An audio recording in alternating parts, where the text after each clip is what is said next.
मु सुकांत कुमार दास जिला युव यादव महासभा मु संपादक अच्छी।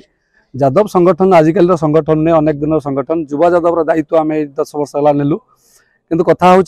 आमर जगतसिंहपुर जिलार जो 8टी ब्लॉक अच्छी 2टी म्युनिसिपालिटी अच्छी आमको दायित्व दि जाइए आज्ञा ये टोटाल 8टा ब्लॉक आ म्युनिसिपालिटी समस्त माने ब्लॉक बुली आम संगठन मान तैयारी करूँ आम लोक मान एकत्रित करूँ यह हूँ प्रधान लक्ष्य आम मानकर आज ये प्रयास रघुनाथपुर ब्लॉक रे है 19टा पंचायत समस्त कर्मकर्ता समस्त यादव नेतृमंडली वरिष्ठ यादव पिला माने एमती समस्त उपस्थित आज आम पाटणी गाँव में आज विरास माने विराट गोटे महासभा अनुष्ठित है यह हूँ आम आभिमुख्य आगामी दिन में आम यही यादव महासभा को नहीं आगामी दिन में अनेक ब्लॉक रे आम ये प्रोग्राम करूँ बोली आशा रखीचु।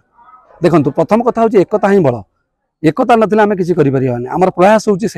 जहाँ आप कहले प्रत्येक गाँव में समस्या रोचे खाली गोपाल मान समस्त समस्या रोचे किंतु आम केवल डेडिकेट हो गोपाल मान यादव मान आम प्रथम से तो आम यात्रा आम बर्तमान जो 8टी ब्लॉक रहा आम कहलु ना से ब्लॉक रे आम प्रत्येक जगह बुली आम प्रथम एकता हूँ एकत्रित ना आम कौन पाखे कौन सरकार पाखे हो कि जेकोसी जगह हो आम आम दाबी उपस्थापन करूँ ना तेणु प्रथम हूँ एकता एकता ही बल एकता आज आमर ये प्रयास।